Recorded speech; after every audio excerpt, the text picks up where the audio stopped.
The glow of the laptop screen was the only light in my apartment as I sat frozen, staring at the email that had just landed in my inbox. Save the date. Annual Sinclair family reunion at Willow Lake Lodge. My name wasn't mentioned once. Not in the cheerful subject line, not in the list of confirmed attendees, not even as an afterthought tucked in the body of the message.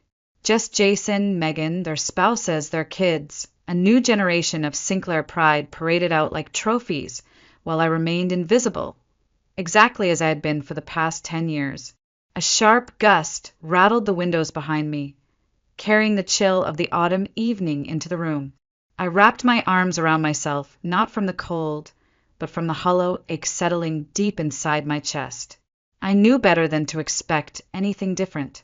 I told myself I was prepared this time, and yet here I was sitting alone in my penthouse apartment, feeling like a 12-year-old girl left behind at the dinner table once again. The phone on the coffee table buzzed. Without even looking, I knew it would be her. Mom, Eleanor Sinclair, right on cue.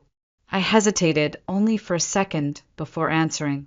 Hi, Mom, I said, keeping my voice steady.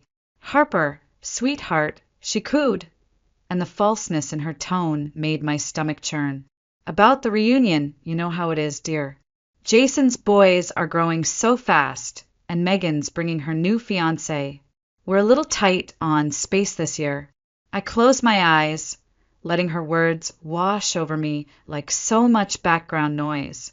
I'd heard it all before. Of course, I said lightly. Wouldn't want to overcrowd things. There was a beat of silence, and I almost thought she might say something different this time, but she didn't. We'll miss you, she added finally, in a voice that made it clear she wouldn't. I hung up without another word.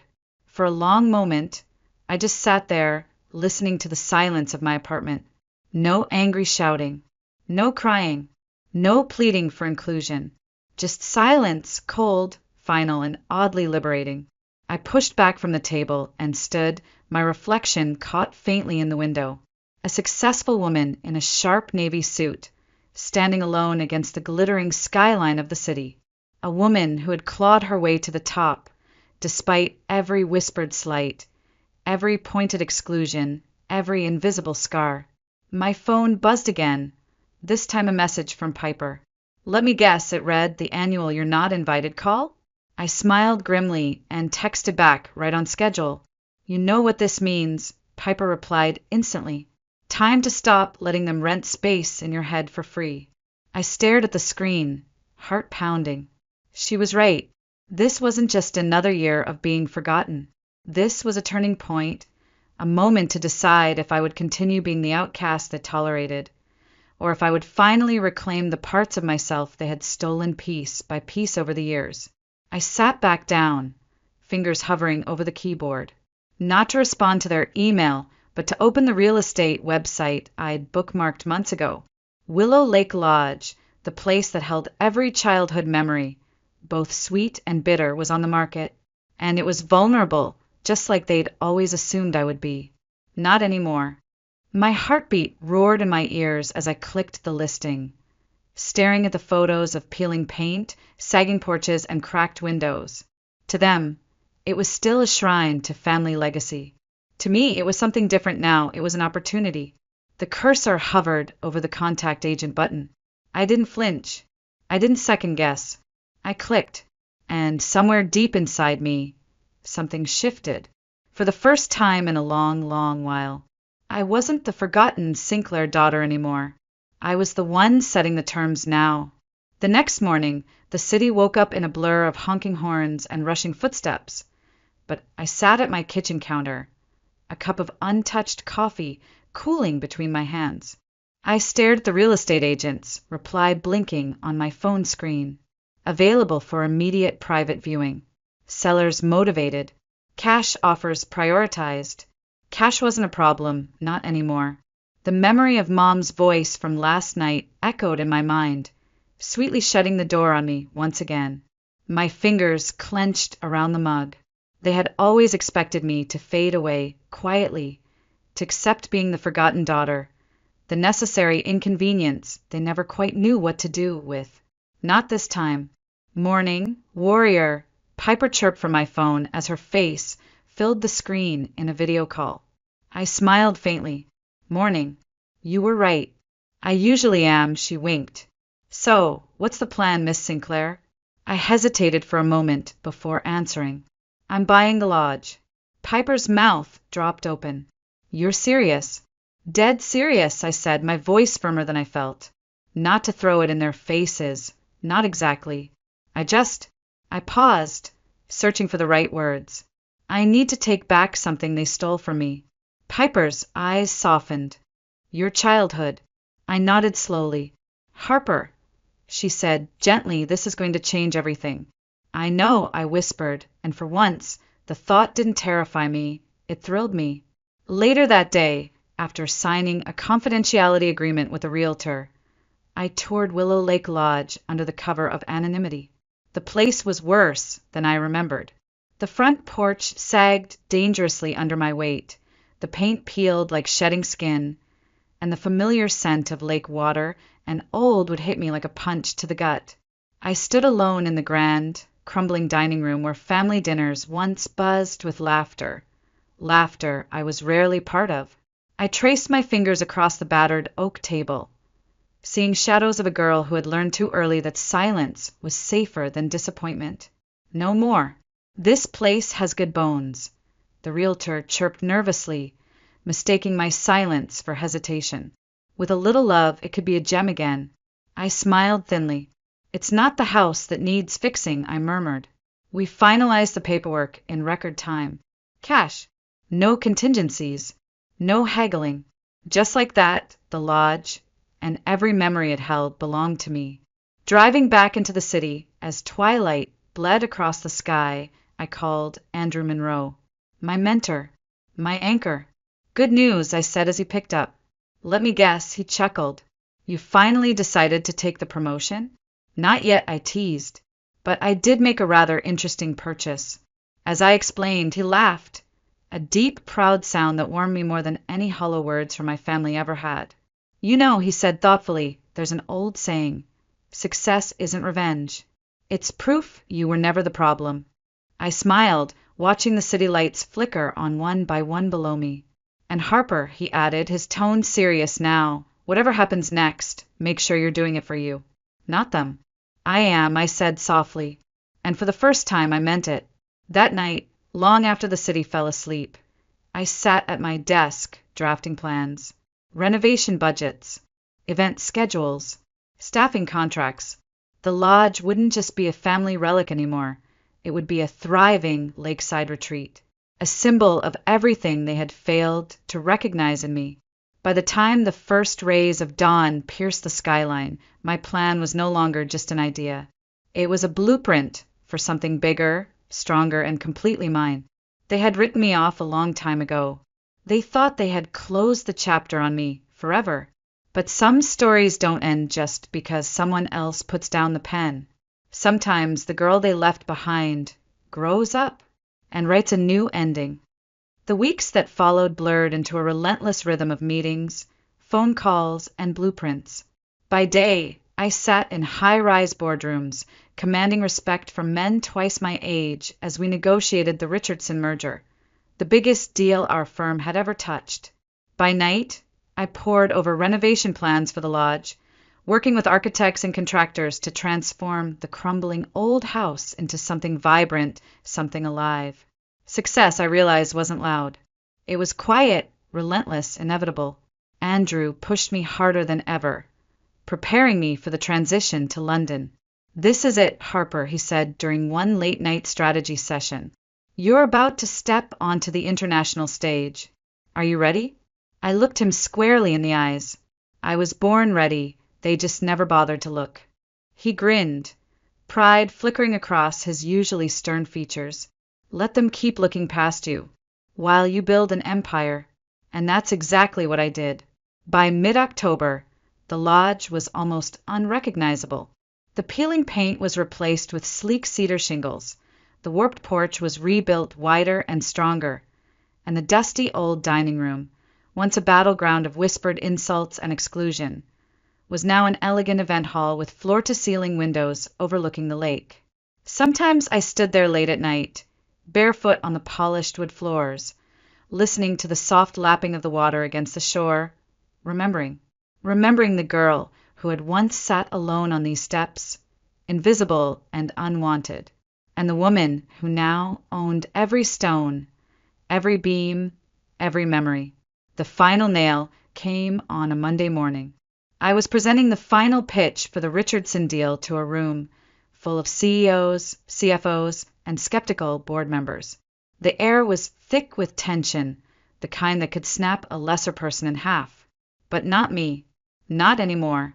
I laid out my strategy, my projections, my vision, clear, sharp, undeniable. I answered every challenge without blinking, dismantled every doubt with calm precision. When the chairman finally stood, extending his hand across the table, I knew it was done. The deal was ours. The room erupted in polite applause, but all I heard was the roaring in my ears. A decade of being overlooked, dismissed, minimized, ending here. Andrew clapped me on the shoulder as the executives filed out. You realize, he said, this cements it. London is yours if you want it. I nodded, barely able to contain the storm inside me. Not anger, not revenge, but a fierce, blazing certainty. I didn't just deserve a seat at the table. I had built the damn table.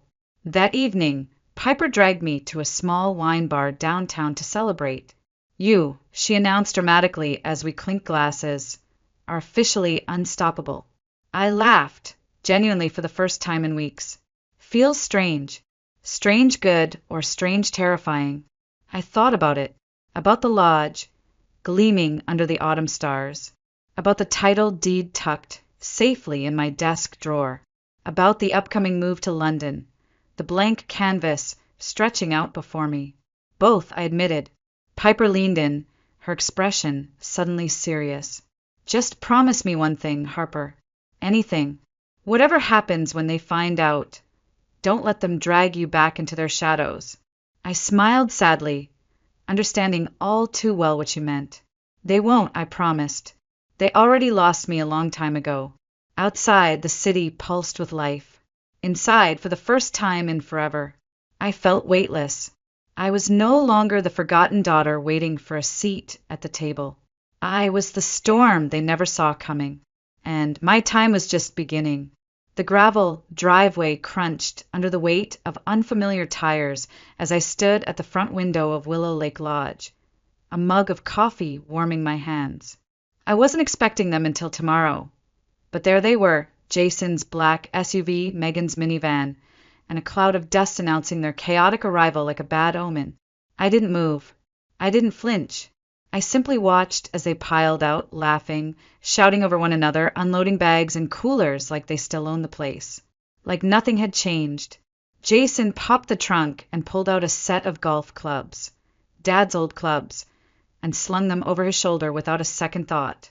Megan corralled her twins, barking orders while balancing a tray of store-bought cookies. None of them looked at the house. None of them noticed the restored porch, the gleaming new windows, the discreet but expensive landscaping. They didn't see the sweat, the nights, the choices that had gone into rebuilding it. Why would they? They had never seen me either. I placed my mug down carefully, smoothed my blazer, and walked to the door. Opening it slowly, I leaned casually against the frame. You're early, I said, voice calm, almost amused. Jason squinted up at me, confusion flickering across his face. Harper? Megan's jaw dropped. What are you doing here? I tilted my head. Funny. I was about to ask you the same thing. Mom appeared from behind the van, dragging a battered suitcase.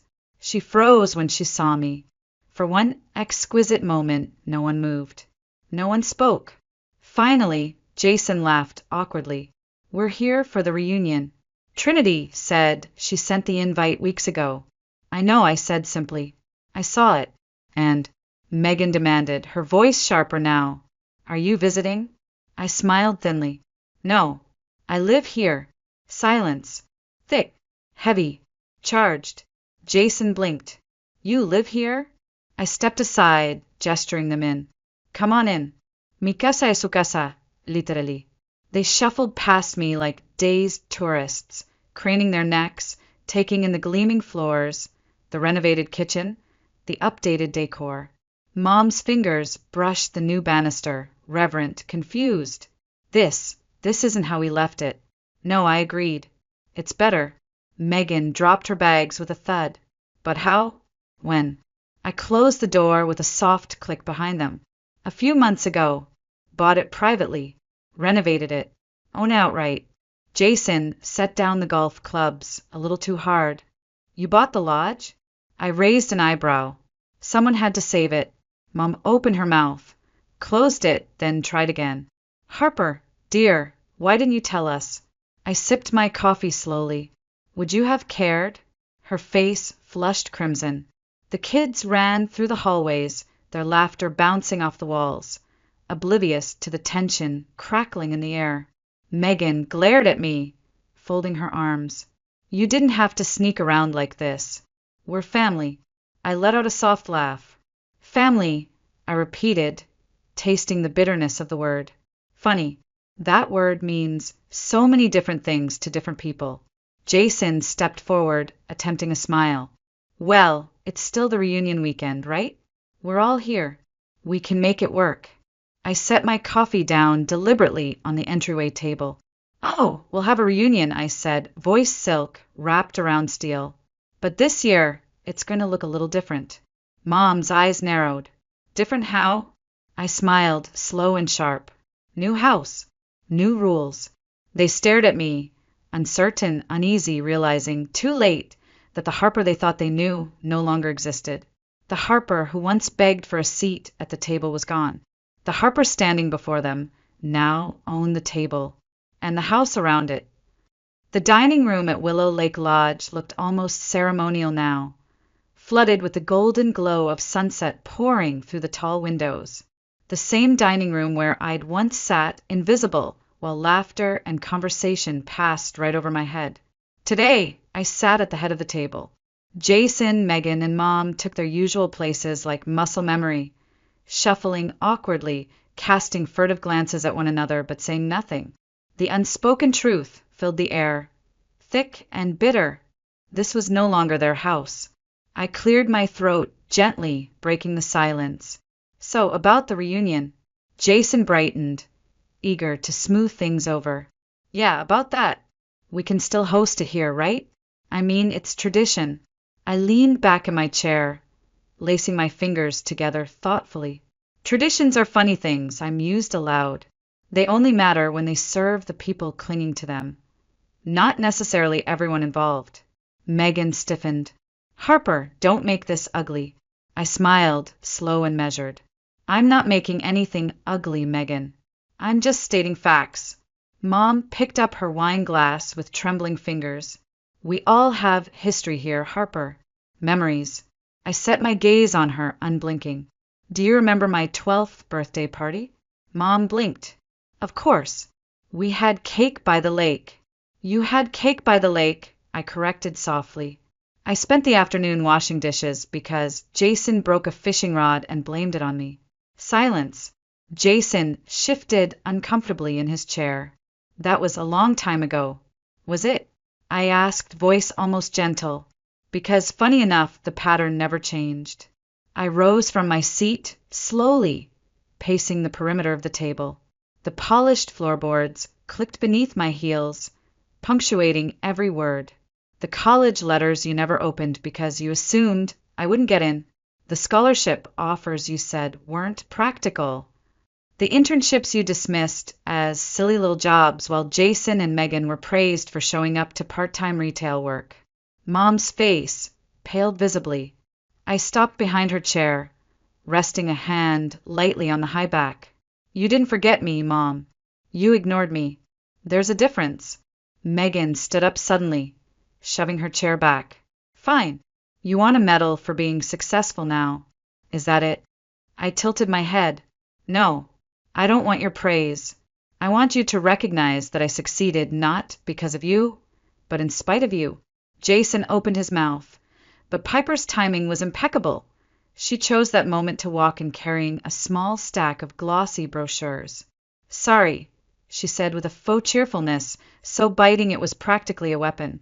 Just dropping off the event menus for the family reunion. She set the brochures on the table with a firm thud, scattering them like a deck of cards. Mom picked one up and gasped. The Four Seasons? Harper, this must have cost. Less than what I made last quarter, I interrupted calmly.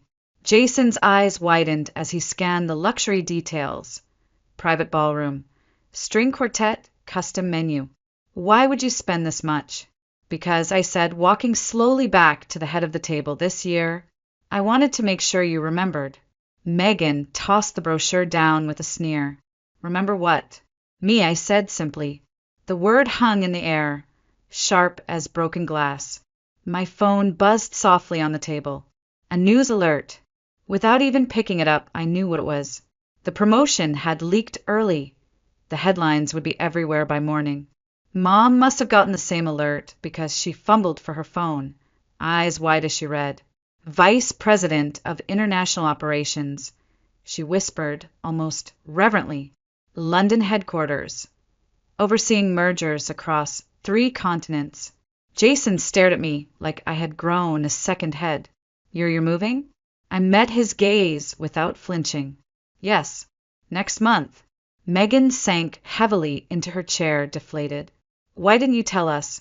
I shrugged lightly. When exactly would you have listened? No one spoke. No one dared.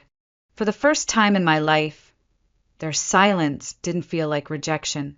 It felt like victory. Not the flashy kind. Not the movie ending kind with applause and hugs. No, this was quieter, colder, infinitely sharper. They hadn't lost me because I got rich. They lost me because they never thought I was worth keeping in the first place. And now they finally realized it.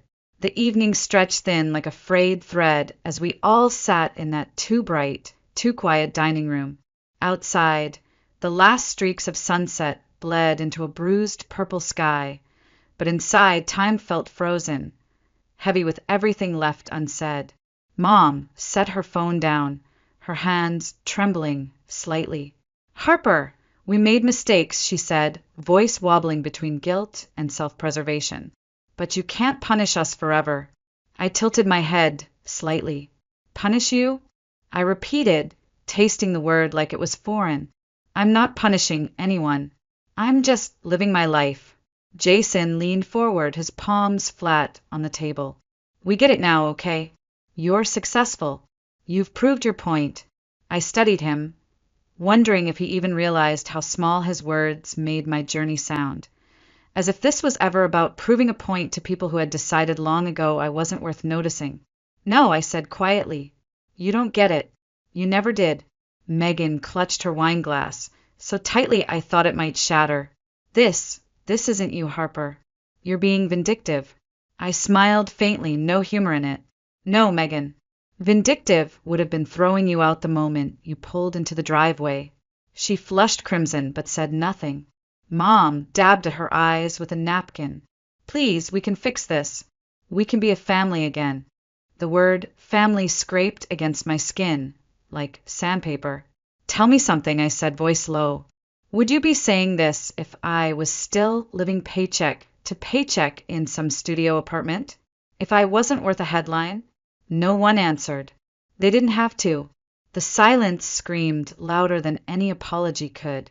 I pushed back my chair and stood, the legs scraping sharply against the hardwood. This house, I said, sweeping my gaze around the room, used to be the center of my universe. I would have done anything to feel like I belonged here. I paused, letting the weight of it settle, but you made sure I knew I didn't. Jason opened his mouth, maybe to argue, maybe to apologize, but I shook my head. It's too late. Not because of the money, not because of the title, but because you never wanted me. Only what I could do for you. The hurt flickered across their faces, raw and undeniable. Mom rose slowly, crossing the room to me. She reached out, her hand trembling as it touched my sleeve. Please, she whispered, don't leave angry. I looked down at her hand, small and desperate against the fabric of my blazer, and for a heartbeat I almost gave in. I almost pretended this moment could erase years of being invisible, but I didn't. I stepped back, gently but firmly breaking her grip. I'm not angry, I said, surprising myself with the truth. I'm just done. The finality of it cracked through the room like a thunderclap. I turned, walking to the door without looking back. Piper was already there, leaning casually against the frame, car keys dangling from her fingers. You ready? She asked softly. I nodded once. Behind me, Mom's voice broke. When will we see you again? I hesitated, my hand on the doorknob. The temptation to offer hope, to leave a crack in the door, tugged at me, but I knew better now. You won't, I said simply. And then I stepped into the cool night air, breathing in freedom so sharp it almost hurt. The lodge stood behind me, proud and glowing under the stars, but it wasn't my anchor anymore. It was just a house, a beautiful, bittersweet reminder that some chapters aren't meant to be revisited. Piper opened the passenger door for me with a wink. Where to, boss? I slid into the seat without hesitation. Anywhere but here. As we pulled away, I watched the lights of Willow Lake Lodge disappear in the rearview mirror, smaller and smaller, until they were nothing but a distant memory. And for the first time in my life, I wasn't running from them. I was running toward myself. The flight to London wasn't for another week, but my life in Vermont already felt like it belonged to someone else, someone younger, more desperate for a place to belong. I spent my last days at the lodge not packing, but sorting. Old photographs, dusty trophies, forgotten birthday cards, all the relics of a childhood spent on the margins. Some I kept, most I left behind. On my final night, Piper sat cross-legged on my bedroom floor, flipping through an old scrapbook. You were always smiling in these, she said, frowning, even when they weren't looking. I shrugged. I learned early that smiles were easier than explanations. She reached over, squeezing my hand. You don't have to explain anything anymore. I smiled faintly, but inside a hollow ache throbbed. Letting go of a place was easy. Letting go of the girl who once clung to it with bleeding hands, that was harder. A knock interrupted the quiet. Standing in the doorway was Mom. No suitcases this time. No grand gestures. Just her, small and tired, clutching something wrapped in faded linen. Can I come in? She asked softly. I nodded, too tired to fight the inevitable. She crossed the room slowly, setting the bundle on the bed between us. When I unwrapped it, my breath caught. It was the music box Dad had given me when I was 7, the one everyone else had forgotten I even owned. I thought you might want it, Mom said, not meeting my eyes. I ran my fingers over the worn wood, the chipped paint, the tiny ballerina frozen mid-pirouette. So fragile, so breakable, so easily overlooked. Thank you, I said quietly, setting it aside. Mom sat awkwardly on the edge of the bed, twisting her hands. I know we were hard on you, she began, voice cracking. We didn't know how to handle you. You were always different. Different. Not difficult. Not wrong. Just different. And they hadn't known what to do with different, so they had pushed it into a corner and left it there to gather dust. I met her gaze squarely for the first time in years. I know. Tears filled her eyes, but I didn't move to comfort her. I couldn't. Some gaps can't be bridged with apologies offered too late. She rose slowly, as if weighted down by the enormity of everything left unsaid. At the door, she hesitated. Take care of yourself, Harper. I nodded once. You too. And then she was gone. Piper exhaled sharply, wiping at her eyes. You okay? I closed the music box, gently, tucking it into my carry-on. I will be. The morning I left, the sky was a pale wash of blue, the lake a mirror reflecting nothing but empty space. Jason, Megan, even Mom had texted, last-minute promises of keeping in touch, invitations to future holidays. I deleted them all without reading.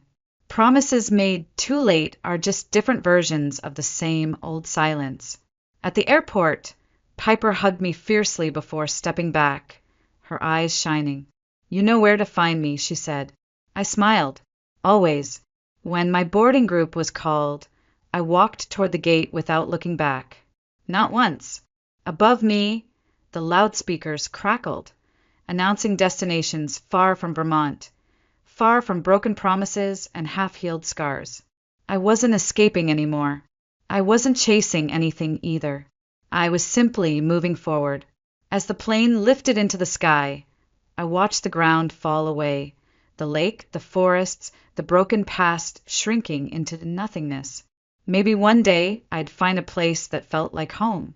Maybe not. Either way, I was done trying to earn it, because in the end, some battles aren't lost or won. Some battles just stop mattering, and that I realized was the real freedom,